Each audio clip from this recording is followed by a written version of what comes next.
तो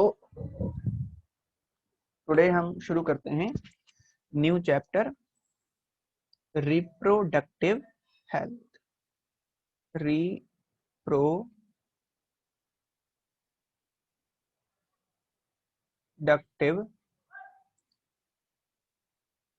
health. Reproductive health की यदि बात करें तो एक संस्था है WHO, वर्ल्ड हेल्थ ऑर्गेनाइजेशन। उसके अकॉर्डिंग उन्होंने रिप्रोडक्टिव हेल्थ की एक डेफिनेशन दी है। और ये डेफिनेशन क्या कहती है? ये डेफिनेशन कहती है, डेफिनेशन यदि देखेंगे इसकी तो according to WHO, world health organization, it is का मतलब reproductive health is a complete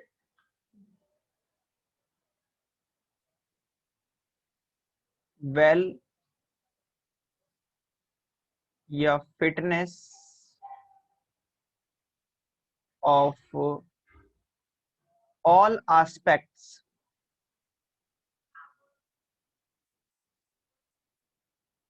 of reproduction.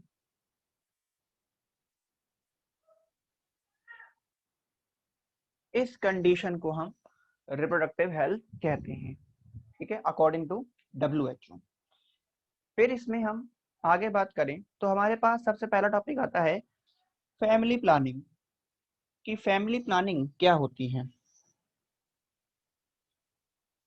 तो फर्स्ट हम इसमें बात करते हैं फैमिली प्लानिंग के बारे में।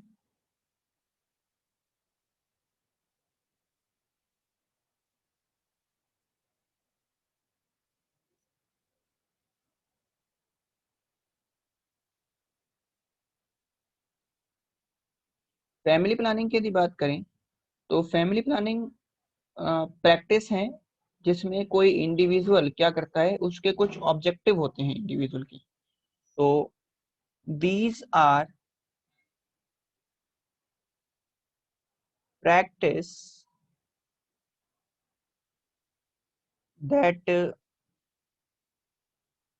that help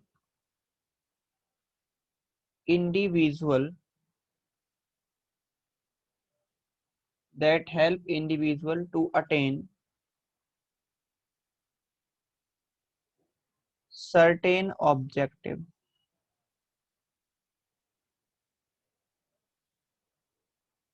ठीक है, और वो ऑब्जेक्टिव क्या क्या हो सकते हैं? सबसे पहली बात इसमें हो सकती है कि भाई अनवांटेड बर्थ को अवॉइड करना है। तो टू अवॉइड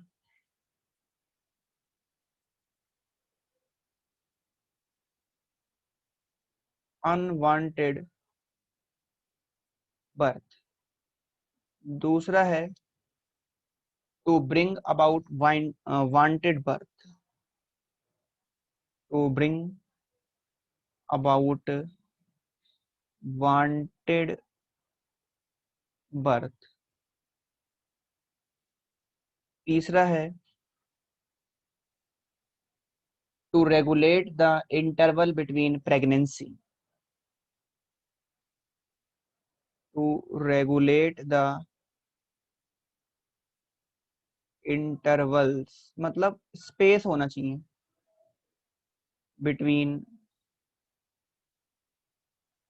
प्रेगनेंसी। ठीक है, और fourth one to determine the number of children in family. To determine the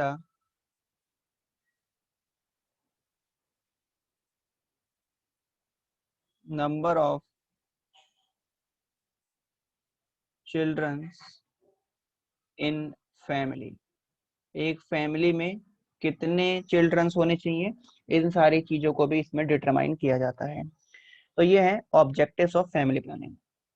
सबसे पहले जो फैमिली प्लानिंग की शुरुआत हुई थी इंडिया के अंदर हुई थी, और इंडिया सबसे पहला कंट्री बना जिसने फैमिली प्लानिंग प्रोग्राम को शुरू किया था, और इन्होंने इसको स्टार्ट किया 1951 के अंदर। तो हम ये बोल सकते हैं भाई India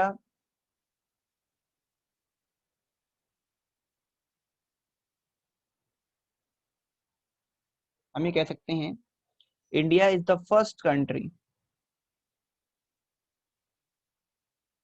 India is the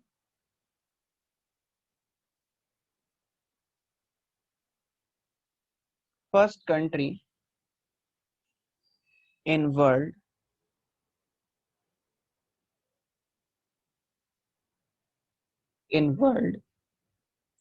two initiate family planning programme,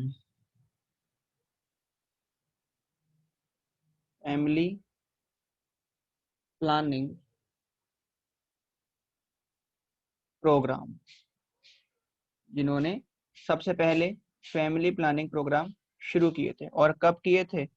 इन 1951 में इसको स्टार्ट किया था, इंडिया ने सबसे पहली बार शुरू किया था फैमिली प्लानिंग प्रोग्राम को।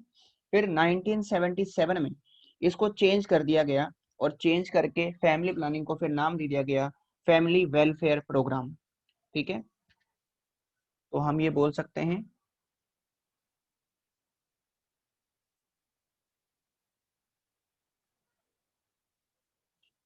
इन 1977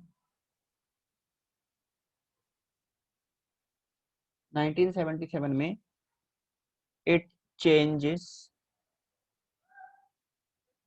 into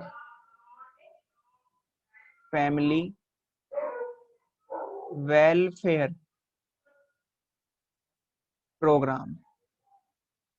1977 में इसको फैमिली वेलफेयर प्रोग्राम बोला गया। इसमें क्या करते हैं? इसमें इम्प्रूव करते हैं क्वालिटी ऑफ लाइफ को। ठीक है, तो इसमें क्या किया जाता है? टू इम्प्रूव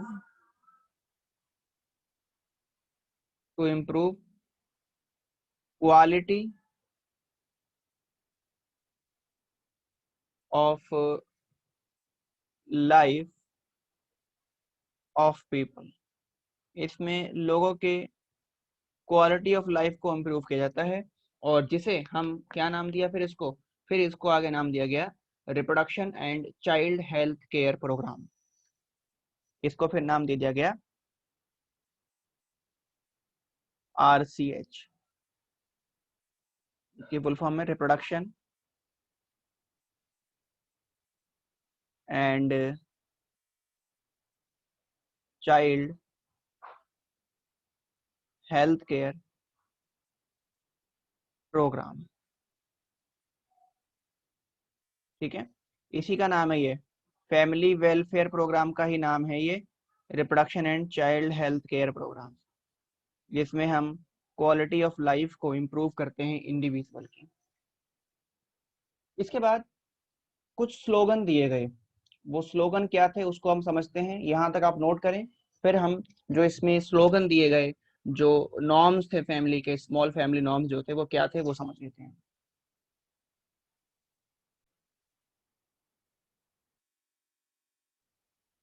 अब हम बात करते हैं स्मॉल फैमिली नॉर्म्स के बारे में। स्मॉल फैमिली नॉर्म्स क्या है, मतलब इसमें कुछ स्लोगन वगैरह आते हैं।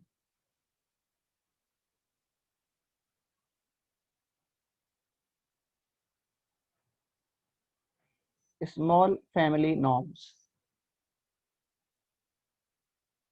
देखिए इसमें 1970 में एक स्लोगन दिया गया। 1970 का जो स्लोगन था वो था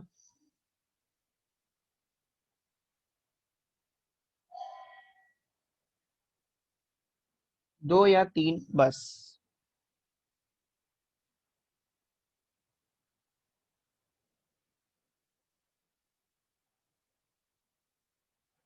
इसके बाद फिर 1980 में एक स्लोगन दिया गया,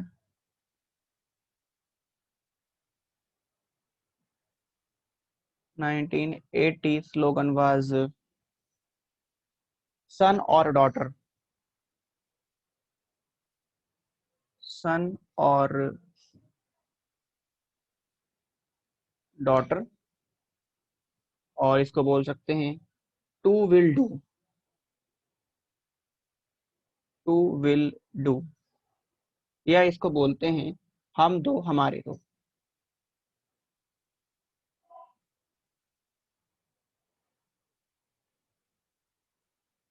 ये स्लोगन दिए गए, इसमें से ये बहुत फेमस है, ये लास्ट वाला जो है, ठीक है, ये ज्यादा पूछा जाता है।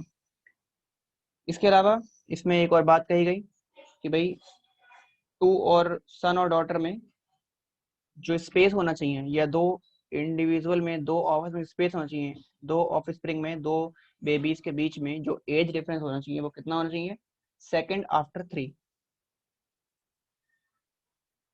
सेकेंड आफ्टर 3 इयर्स, जो सेकंड है वो 3 साल के बाद होना चाहिए। तो ये है स्मॉल फैमिली नॉर्म्स, ठीक है। ये सारी बातें इसमें बताई गई। इन सारी चीजों से क्या होता है, जैसे पहले के लोग जो थे, मतलब ये हम बोल सकते हैं कि एजुकेशन उतना प्रॉपर नहीं था, तो एजुकेशन उस टाइम पे प्रॉपर ना होने की वजह से लोग अवेयर नहीं थे इतने ज़्यादा। तो इन सब की हेल्प से जो ये हेल्थ केयर प्रोग्राम चलाए गए और जो ड्रामास वगैरह क्रिएट किए गए, काफ़ी सारी चीज़ें की गई जिनसे लोग अवेयर हुए, इनके बारे में लोग जागरूक हुए, लोगों को रिप्रोडक्टिव हेल्थ के बारे में पता चला कि उससे क्या इफेक्ट हो सकते हैं, क्या उसके हार्मफुल इफेक्ट हो सकते हैं यदि हम उसका ध्यान नहीं रखेंगे तो, या पॉपुलेशन को कैसे कंट्रोल करना चाहिए। ये सारी चीज़ें से लोगों को अवेयर किया गया। और उसके बाद फिर हमारे पास आता है, नेक्स्ट है कॉन्ट्रासेप्टिव मेथड्स। कॉन्ट्रासेप्टिव मेथड्स क्या होते हैं इसके बारे में हम बात करते हैं अब। तो नेक्स्ट है कॉन्ट्रासेप्टिव मेथड्स।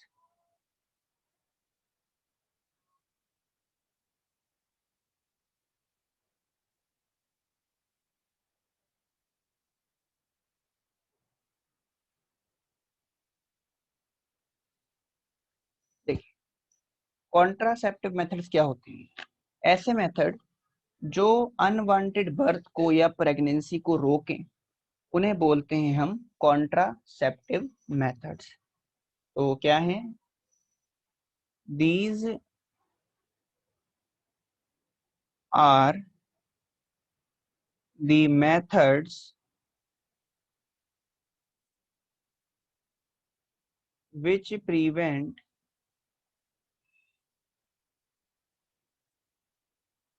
unwanted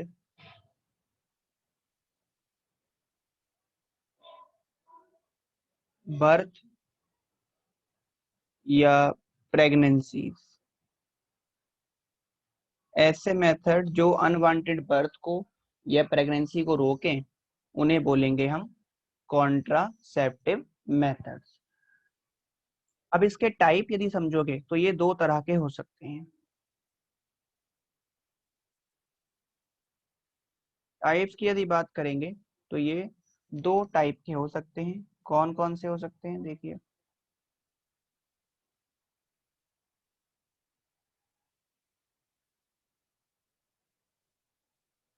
पहला हो सकता है टेम्परेरी मेथड या स्पेसिंग मेथड।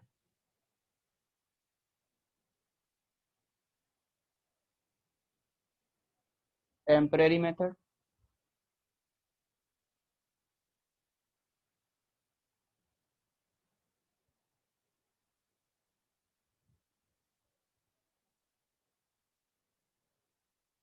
या इसको बोलते हैं स्पेसिंग मेथड। और दूसरा है परमानेंट या टर्मिनल मेथड। टर्मिनल मेथड, ठीक है। तो दो कैटेगरी में बांटा गया इसको, एक हो गया टेम्पररी मेथड, स्पेसिंग मेथड, और दूसरा है टर्मिनल मेथड। अब यदि हम एक कॉन्ट्रासेप्टिव की बात करें तो एक जो आइडियल कॉन्ट्रासेप्टिव है उसमें क्या क्या खास बातें हो सकती हैं या क्या उसके अंदर क्राइटेरिया होने चाहिए कि वो एक आइडियल या बेस्ट कॉन्ट्रासेप्टिव मेथड कहलाए। तो एक बेस्ट कॉन्ट्रासेप्टिव मेथड होने के लिए एक कॉन्ट्रासेप्टिव मेथड में या एक कॉन्ट्रासेप्टिव में क्या क्या चीजें होनी चाहिए। तो हम बात कर लेते हैं यहाँ पे characters of an ideal contraceptive.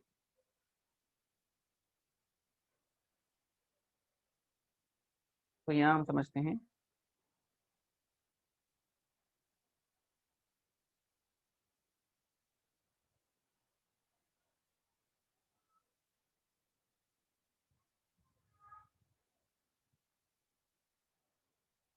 Characters of ideal contraceptive. एक आइडियल कॉन्ट्रासेप्टिव में क्या क्या कैरेक्टर्स होने चाहिए। तो देखिए, सबसे पहली बात,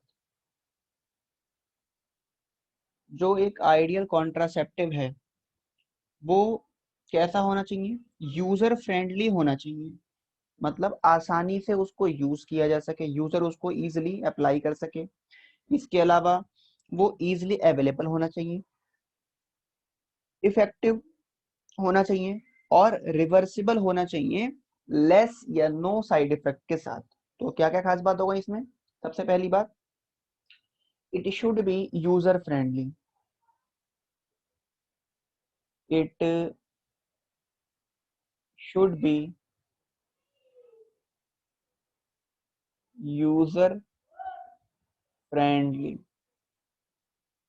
दूसरी बात, इजीली अवेलेबल होना चाहिए।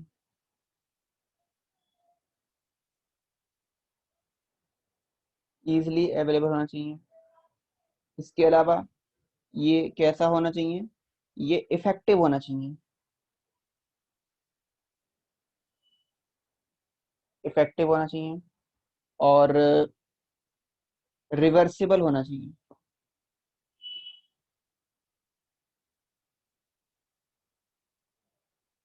रिवर्सिबल होना चाहिए।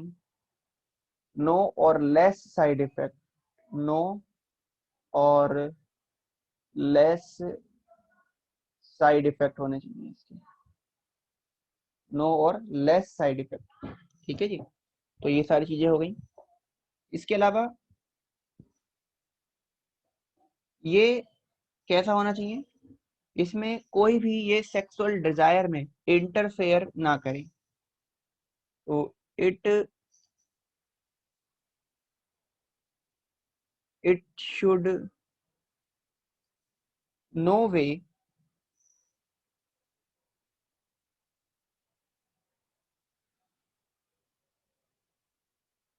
Interfere with sexual desire. इसमें कोई इंटरफेयर ना करेगी। ठीक है।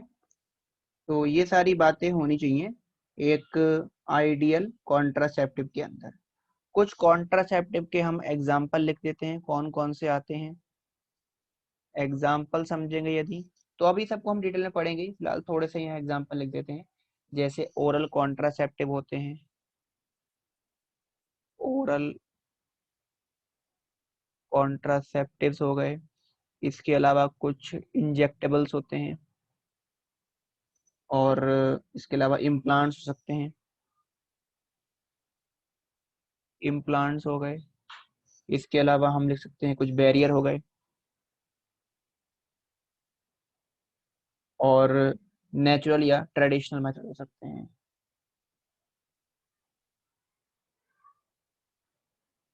नेचुरल या ट्रेडिशनल मेथड्स हो सकते हैं। ठीक है। तो वन बाय वन अब हम सभी कॉन्ट्रासेप्टिव मेथड्स को या डिवाइसेस को समझेंगे। इसमें सबसे पहला जो हमारे पास आता है, फर्स्ट जो से हमने इसको दो कैटेगरी में डिवाइड किया था। तो फर्स्ट कैटेगरी हम इसकी समझेंगे टेम्परेरी या स्पेसिंग मेथड।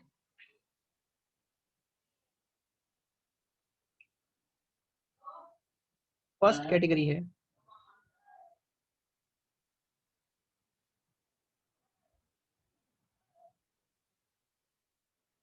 टेम्पररी या स्पेसिंग मेथड, टेम्पररी या स्पेसिंग मेथड। ये जो टेम्पररी या स्पेसिंग मेथड की हम बात करें तो ये कैसा हो सकता है, ये कुछ टाइप का हो सकता है। They are of following types. इसमें कौन कौन से आते हैं? इसमें पहला आता है केमिकल मेथड। फर्स्ट है केमिकल मेथड। केमिकल मेथड की यदि बात करें तो केमिकल मेथड में हमारे पास स्पर्मिसाइडल एजेंट होते हैं या सरफेस एक्टिव एजेंट होते हैं जो स्पर्म को किल करने का काम करते हैं, ताकि स्पर्म जो है वो ओवम तक पहुंच ही नहीं पाएगा और फर्टिलाइजेशन नहीं कर पाएगा। तो इस मेथड में क्या आता है, इसमें हम क्या यूज करते हैं? In this method,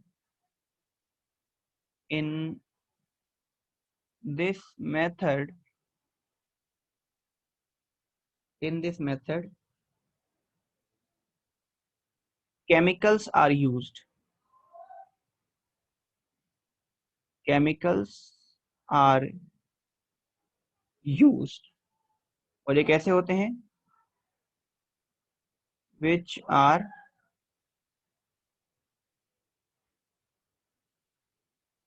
spermicidal agent।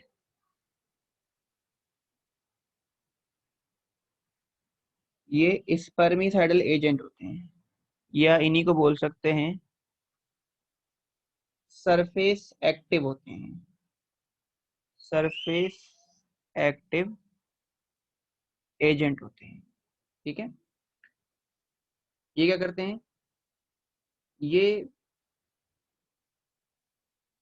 Spermatozoa से अटैच कर जाएगा और उसके ऑक्सीजन अपटेक को रोक देगा और उससे क्या होगा, स्पर्म को किल कर देगा। दे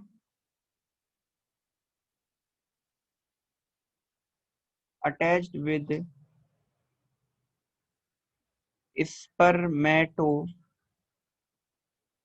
जो ग्रुप ऑफ स्पर्म है उसके साथ जुड़ जाएगा, अटैच हो जाएगा और क्या करेगा, and inhibit oxygen Uptake and kill sperms.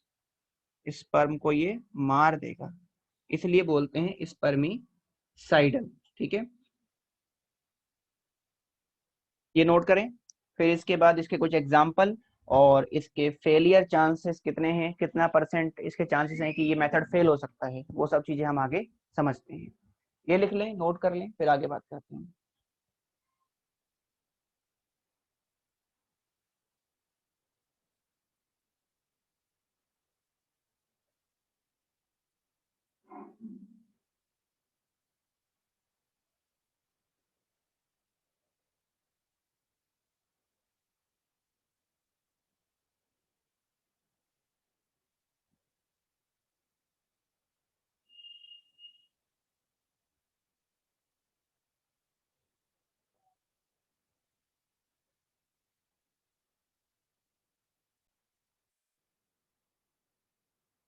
तो अब कुछ एग्जाम्पल यहाँ देखते हैं हम। उससे पहले हम एक पॉइंट लिख देते हैं कि जो फेलियर चांसेस हैं इस मेथड के वो कितने हैं। Failure rate is about 30%। ठीक है, 30% इसके फेलियर चांस होते हैं। एग्जाम्पल देखें यदि केमिकल मेथड के, तो केमिकल मेथड में एग्जाम्पल में हमारे पास पहला आता है वेजाइनल फोम या tablets.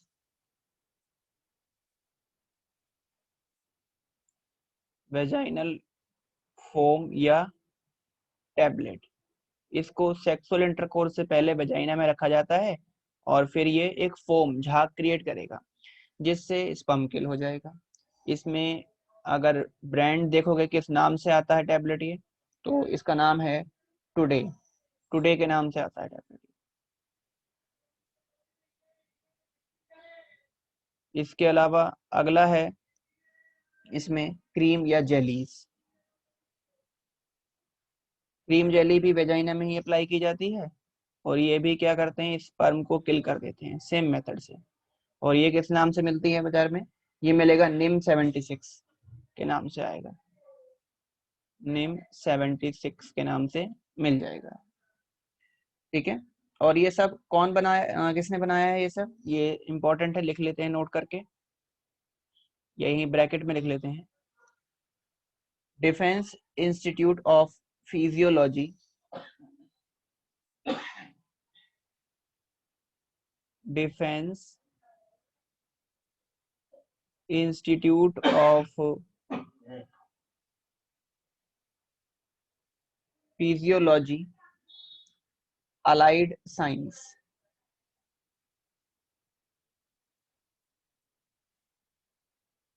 Allied science manufactured it.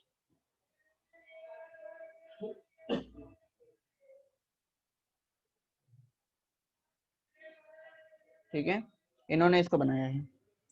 और इन मेडिसिन में क्या क्या चीजें होती हैं, कौन कौन सा केमिकल होता है, वो एक बार समझ लेते हैं। दीज मेडिसिन आर composed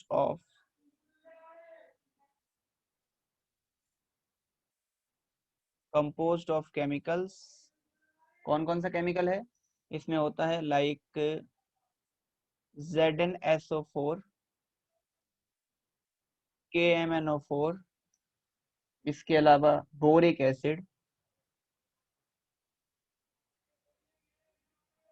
इसके अलावा क्या हो सकता है, इसमें लैक्टिक एसिड हो सकता है,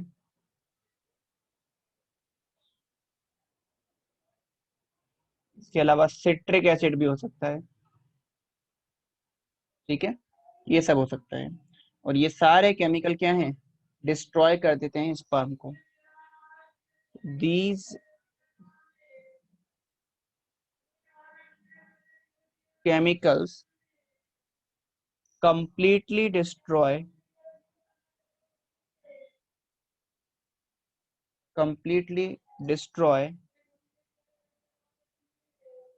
sperm, so they are called spermicide। इसलिए इनको हम स्पर्मिसाइड बोलते हैं, क्योंकि ये स्पर्म को किल कर रहा है, डिस्ट्रॉय कर रहा है, इसलिए स्पर्मिसाइड कहलाता है। तो हमने आज अपना ये फर्स्ट मेथड कंप्लीट कर लिया, केमिकल मेथड। एक और मेथड है नेक्स्ट, इसके बाद आता है बैरियर मेथड, उसकी भी हम थोड़ी सी बात कर लेते हैं। तो फिर ये हमारा होगा केमिकल मेथड, इसको आप नोट कर लें। इसके बाद बात करेंगे हम लोग केमिकल मेथड के बारे में।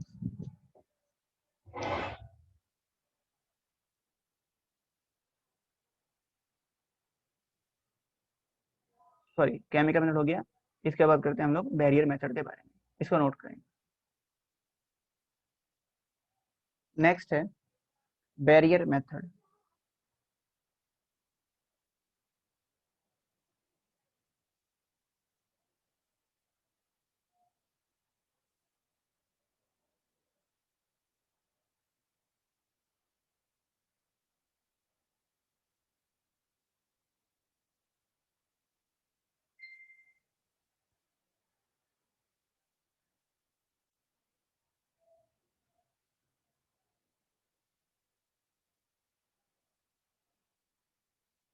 बैरियर मेथड की बात कर लेते हैं। बैरियर मेथड में क्या होता है, ओवम एंड स्पर्म जो होते हैं वो प्रिवेंट होते हैं फिजिकल मीटिंग से। इसमें हम ओवम और स्पर्म को फिजिकली मिलने नहीं देते। तो जब फिजिकली मीटिंग होगी नहीं तो क्या होगा, फाइनली फर्टिलाइजेशन नहीं हो पाएगा, और फर्टिलाइजेशन नहीं होगा तो नए ऑर्गेनिज्म की फॉर्मेशन भी नहीं होगी, मतलब प्रेगनेंसी भी नहीं होगी।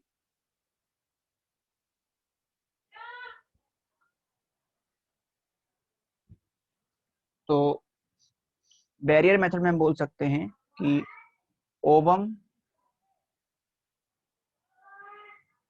and sperm are prevented from physically meeting